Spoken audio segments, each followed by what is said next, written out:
Hello welcome to another weekly technical talk. इस video में हम निफ्टी बैंक निफ्टी के साथ साथ बाकी जो सारे हमारे सेक्टरल इंडेक्सेस है हम लोग उनके भी यहाँ पे चार्ट्स वगैरह देखने वाले।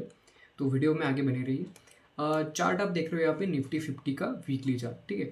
वीकली चार्ट में मैं थोड़ा सा यहाँ पे आपको पीछे लेके जाऊँगा, ठीक है। यहाँ पे ये 3 जून 2024 मतलब एक साल पीछे की यहाँ पे कैंडल है, जिस दिन हमारा लोकसभा का जो इलेक्शन का दिन का लो था, ये यहाँ पे वो कैंडल है, राइट। उस दिन मार्केट यहाँ पे नीचे आया, मतलब ये वीकली कैंडल है, ठीक है। मतलब उस वीक मार्केट यहाँ पे नीचे आया एंड देन उसके बाद मार्केट सीधा यहाँ पे ऊपर गया, ठीक है। उसके बाद मार्केट दोबारा यहाँ पे नीचे आया, राइट। फिर से एक बार उसमें थोड़ी बहुत लोगों को दिखी, थोड़ी बहुत स्ट्रेंथ दिखी, लोगों ने वहाँ पे खरीदारी की, ठीक है। फिर यहाँ पे ट्रम्प की जो टैरिफ वगैरह की जो न्यूज़ थी, जो बकवास उसने की थी, वो यहाँ पे एक न्यूज़ आई, ठीक है। मार्केट फिर से यहाँ पे नीचे आया, राइट। मार्केट जब तक इस लो को वापस एक बार टेस्ट नहीं करता, ठीक है, ये लो मान लो आप, फिर आप ये लो मान लो, या फिर जब मार्केट यहाँ पे मार्केट ने जब अच्छा खासा एक कंसोलिडेशन यहाँ पे किया था, ठीक है, उस तरीके का कंसोलिडेशन जब तक नहीं होता एक और अच्छे लेवल पे या फिर अच्छे लो पे, तब तक मार्केट हो सकता है कि हमें एक अच्छा ऑल टाइम हाई यहाँ पे देखने को नहीं मिल सकता, ठीक है। मैंने पिछले वीडियो में एक बात की थी इस ट्रेंड लाइन के ऊपर, अगर आप देख पा रहे होंगे तो मैंने बहुत बार बात की है इस ट्रेंड लाइन के ऊपर, 2-3 वीडियोस में अपलोड कर चुका हूँ ऑलरेडी। मैंने इस ट्रेंड लाइन के ऊपर मैंने यहाँ पे बात की थी और मैंने बताया था कि ये ट्रेंड लाइन कितनी ज़्यादा इंपॉर्टेंट है अपकमिंग मंथ्स के लिए या फिर अपकमिंग वीक्स के लिए। इस ट्रेंड लाइन को अगर आप यहाँ पे बहुत ध्यान से अगर आप देख पा रहे होंगे तो मार्केट में यहाँ पे थोड़ी बहुत स्ट्रेंथ दिखी, मतलब मार्केट शायद जब 15 अगस्त के अगले दिन जब 16 अगस्त को मार्केट ओपन हुआ तो सीधे 300 पॉइंट यहाँ पे ओपन हुआ। और उसका रीज़न ये था कि हमारे प्राइम मिनिस्टर जो है उन्होंने अनाउंसमेंट की थी कि जीएसटी में अच्छा खासा रेट कट होने वाला है। और जो मतलब बातें सामने आ रही थी कि ऑटो सेक्टर के ऊपर जो 28% का जो जीएसटी लगता है, जो सेस लगता है, उसको पूरा मतलब एबॉलिश करके वहाँ पे 18% किया जाएगा। और जो 18% और 28% के जो रेट है उसको ख़त्म करके वहाँ पे 12% और 5% के रेट यहाँ पे इम्प्लीमेंट किए जाएंगे, ऐसे कोई यहाँ पे बात चल रही है। तो उसके मतलब उस एक न्यूज़ के कारण मार्केट में यहाँ पे एक अच्छा खासा मूवमेंट था, राइट। अभी ये तो हमें पता है, लेकिन ऐसा अचानक क्या हुआ कि मार्केट में अच्छा मूवमेंट होने के बाद भी मार्केट फ्राइडे के दिन यहाँ से गिरा। अगर आप डेली चार्ट अगर आप देख पा रहे होंगे, ठीक है, मार्केट ने पूरे वीक यहाँ पे स्ट्रेंथ दिखाई, 4 दिन यहाँ पे स्ट्रेंथ दिखाई मार्केट ने, ठीक है। ये देखो, मंडे, ट्यूसडे, वेंसडे और थर्सडे, ठीक है, 4 दिन मार्केट ने स्ट्रेंथ दिखाई। और जितना गेन इस 4 दिन में मार्केट ने किया था, मार्केट ऑलमोस्ट वहीं पे आ गया जहाँ पे वो 16 अगस्त के दिन था, यहाँ पे सॉरी 18 अगस्त के दिन जब मार्केट यहाँ पे था, मार्केट ऑलमोस्ट अभी वहीं पे आ चुका है। अभी रीज़न क्या था इसके, कोई जियोपॉलिटिकल में भी रीज़न हो सकते हैं कि टैरिफ की बात फिर से चल रही है और जो भी हो सकता है। पर्सनली मुझे जो लगता है वो मार्केट में जो एक गैप थ्योरी जो चलती है कि मार्केट में कोई भी इंडेक्स हो या फिर कोई भी स्टॉक हो, वो गैप अपने पीछे नहीं छोड़ता है। और जो मोस्ट रिसेंट के जो गैप्स होते हैं उसको तो मार्केट मतलब उसको फील के बिना आगे बढ़ ही नहीं सकता, राइट। तो ये एक बहुत बड़ा यहाँ पे गैप है, राइट। अगर आप ये देख पा रहे होंगे तो इस कैंडल की अगर क्लोजिंग अगर आप देख रहे होंगे तो ये 24,638 के आसपास की इसकी लेवल यहाँ पे निकल के आती। तो हो सकता है कि मार्केट इस गैप को फिल करने के लिए यहाँ पे आए और थोड़ा बहुत यहाँ पे कंसोलिडेशन करे एंड देन अगेन वो ऊपर की तरफ यहाँ पे मूव होना शुरू कर दे। ये हो गई एक पॉसिबिलिटी। दूसरी पॉसिबिलिटी जो बनती है कि इस ट्रेंड लाइन के आसपास मार्केट यहाँ पे आएगा, एक अच्छा खासा सपोर्ट यहाँ पे लेगा, ठीक है, ऊपर जाने की यहाँ पे कोशिश करेगा, बट क्योंकि एक अच्छा खासा सेल ऑफ यहाँ पे आ चुका है, राइट। अगर आप बहुत ध्यान से अगर आप इस लेवल को देख रहे होंगे तो मार्केट में यहाँ से सेल ऑफ आया था एक्सपायरी के दिन भी और अगले फ्राइडे के दिन भी। तो मार्केट में यहाँ से एक सेल ऑफ आया था, जो कि ये कैंडल अगर आप देख रहे होंगे ये है 12 जून की कैंडल। मार्केट यहाँ से गिरा था, राइट। तो इसने ऑलमोस्ट वहीं से अपना रेजिस्टेंस फिर से यहाँ पे फेस किया है और मार्केट वहीं से यहाँ पे नीचे आ चुका है। तो हो सकता है कि अभी इसको ना ऊपर जाने के लिए बहुत सारे रेजिस्टेंस यहाँ पे आपको दिखेंगे मार्केट में, अगर आप ध्यान से अगर आप देखोगे तो सेकेंड, ठीक है। मार्केट जब यहाँ पे आएगा अपना सपोर्ट लेगा तो पहला रेजिस्टेंस तो ये दिखेगा उसको, ठीक है। जो इस वाली रेड कैंडल की जो क्लोजिंग है, सबसे पहला रेजिस्टेंस तो ये होगा, और फिर अगला रेजिस्टेंस मार्केट को होगा इस वाली रेड कैंडल की ओपनिंग यहाँ पे।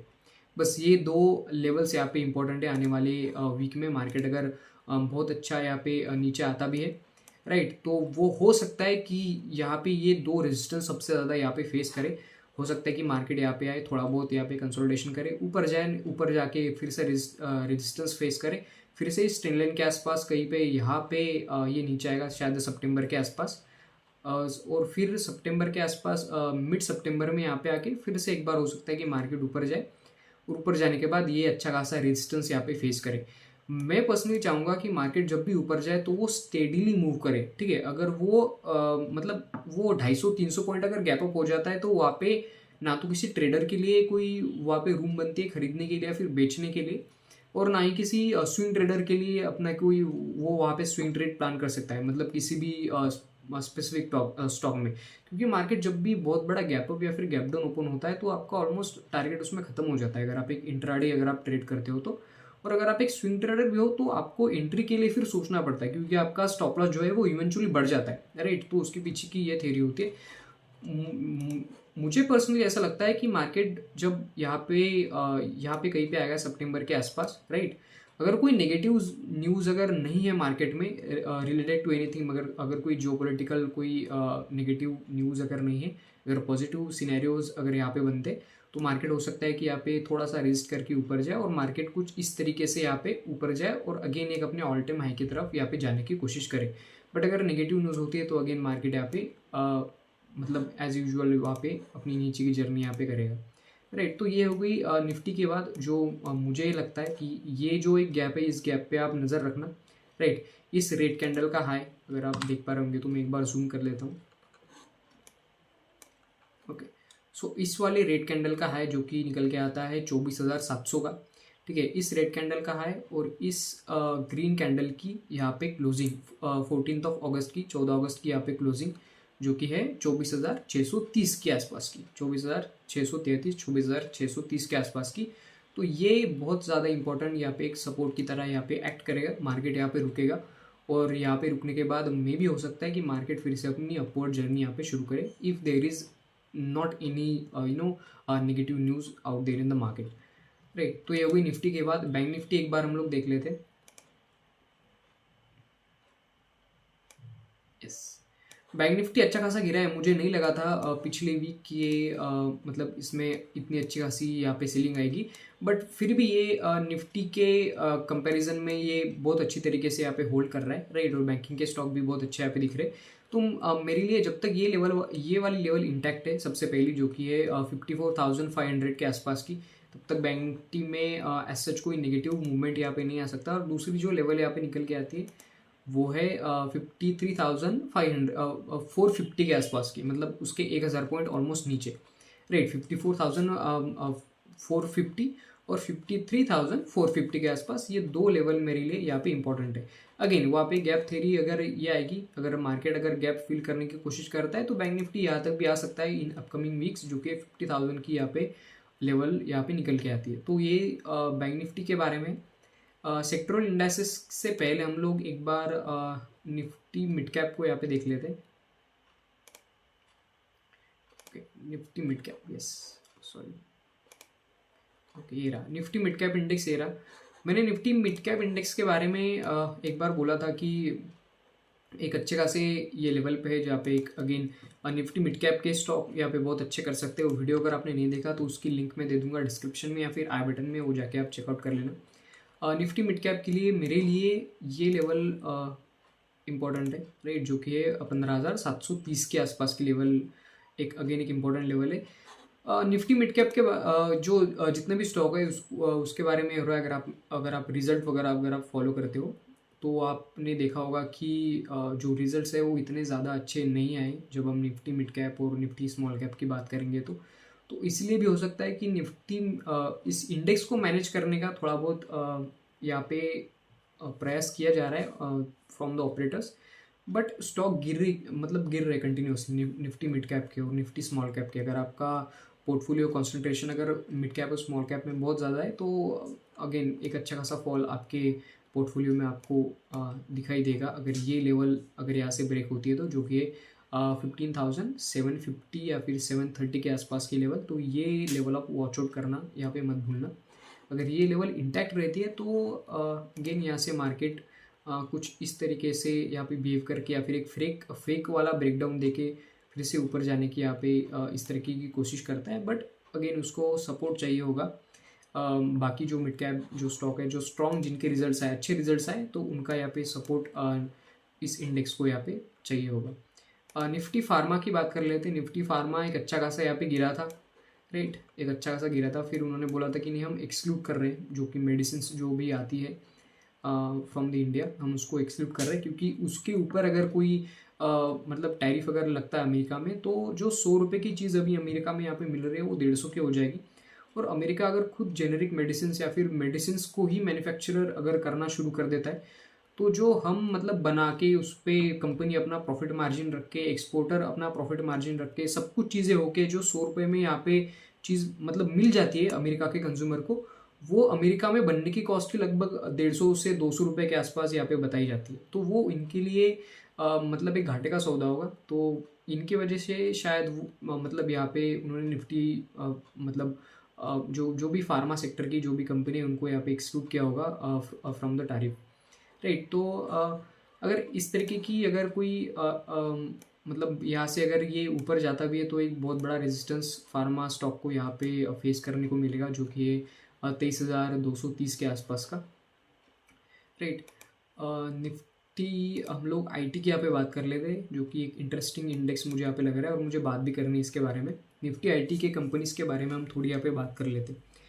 निफ्टी आईटीज़ के कंपनीज़ जो है स्पेशली टीसीएस, इन्फोसिस या फिर विप्रो, अगर आप यूएस के टेक कंपनीज़ को अगर आप फॉलो करते हो बहुत ध्यान से, like Microsoft, Apple, Google, Google मतलब अल्फ़ाबेट वगैरह, अगर मतलब जो भी एक कंपनीज़ है, एनवीडिया, राइट, ये जो टेक्नोलॉजी बेस्ड कंपनी है, इन्होंने पैसे कमाए, लोगों को डिविडेंड्स भी दिए और मतलब जो भी था लोगों को भी पैसे कमा के दिए, कंपनी के फाउंडर्स ने भी पैसे कमाए, कंपनी के टॉप मैनेजमेंट में भी अच्छे खासे यहाँ पे पैसे कमाए। एनवीडिया में तो मतलब बहुत सारे लोग मिलीनियर्स बन गए, मतलब पिछले साल जो रैली उनकी स्टॉक में आई उसकी वजह से, और बहुत लोगों ने अपनी नौकरियाँ छोड़ी।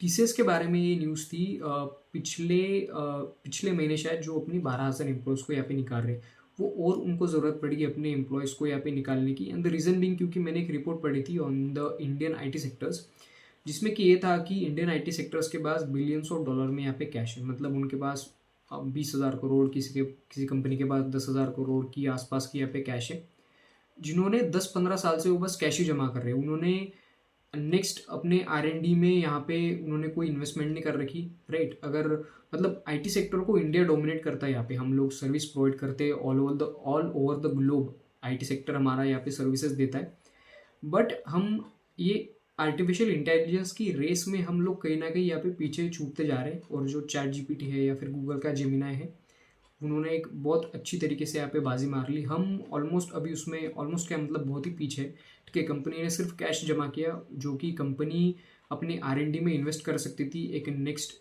मतलब जनरेशन अपने बिजनेस के लिए, जो कि बहुत अच्छा होता। But Indian companies being an Indian companies, ठीक है, उन्होंने डिविडेंड देना ज़रूरी समझा, उन्होंने रिजर्व रखना ज़रूरी समझा, रैदर देन कि वो पैसा R&D में इन्वेस्ट करें। तो ये है स्टोरी इंडियन आईटीज़ के बारे में। अभी यहाँ पे हो सकता है कि हमारे लिए थोड़ा सा यहाँ पे मुश्किल हो, मतलब आईटी सेक्टर के लिए यहाँ पे सर्वाइव करना। और आईटी सेक्टर पे अगर यहाँ पे टैरिफ लग जाता है, अगर ये ट्रम्प अगर ये बोलता है कि भाई हम तो अभी यहाँ पे आपसे भी टैरिफ लेंगे जो आप आईटी सर्विसेज यहाँ पे देते हो, राइट, तो हो सकता है कि बहुत सारे आईटी कंपनीज बाहर भी खड़ी हो जाए, ठीक है। कि मतलब जो इंडियंस, हम मान लो 100 रुपये की अगर कोई सर्विस बेचते हैं तो हम आपको 120 की बेचेंगे, आप इंडिया से वो 150 रुपये की मत खरीदो। अगर टैरिफ लगते हैं तो लगेंगे नहीं, इस बात की पूरी गारंटी है, क्योंकि जितने भी रिपोर्ट्स अवेलेबल है इंटरनेट पे, जो भी है, जो मैंने पढ़े, उस हिसाब से मुझे जो भी समझ में आया मैं वही यहाँ पे बोल रहा हूँ। तो ये लेवल अगेन दो बहुत ज़्यादा इंपॉर्टेंट है। ये एक तो ये रेक्टेंगल वाला, और दूसरे ये दो यहाँ पे जो लाइंस बनाई हुए, एक ब्लू लाइन और ये एक ब्लैक लाइन, ये दोनों लेवल बहुत ज़्यादा इंपॉर्टेंट है निफ्टी आईटी के मामले में, राइट। अगेन हम लोग निफ्टी ऑटो में एक अच्छा खासा यहाँ पे मूवमेंट मिला। मैंने बोला था, बहुत क्लियरली मैंने बोला था कि निफ्टी ऑटो अगेन एक अच्छी खासी रैली के लिए यहाँ पे ओपन यहाँ पे हो रहा है। और ये हुआ क्योंकि जब भी कोई भी इंडेक्स, कोई भी स्टॉक एक हायर लेवल पे कंसोलिडेशन करता है, ठीक है, मतलब इस तरीके का जब वो कंसोलिडेशन करता है कि इतनी बड़ी रैली के बाद यहाँ पे सेलिंग आई मार्केट में, ठीक है। मेरी एक पोजीशन थी in a stock called M&M, Mahindra and Mahindra में मेरी एक पोजीशन थी, ऑप्शन की पोजीशन थी। तो उसमें मुझे वहाँ पे लॉस दिखा था करीब 16,000 के आसपास का, ठीक है, 16,000 के आसपास का मुझे यहाँ पे लॉस दिखा था करीब इस वाली रेड कैंडल के आसपास, शायद इस वाली रेड कैंडल के आसपास मुझे यहाँ पे लॉस दिखा था। बट मैं वहाँ पे बैठा रहा क्योंकि स्टॉक यहाँ पे अच्छा खासा एक कंसोलिडेशन कर रहा था, मतलब एक अपने हायर रेजिस्टेंस को उसने फेस किया और फिर वहाँ से थोड़ा सा वो नीचे आ गया। मुझे पता था कि स्टॉक और अच्छा खासा यहाँ पे ऊपर जाएगा। मेरा ये लॉस पूरा रिकवर हो गया एंड मुझे उस ट्रेड में यहाँ पे प्रॉफिट हुआ था शायद 12,000 रुपये का, 12,000 के आसपास का वहाँ पे मेरा प्रॉफिट था।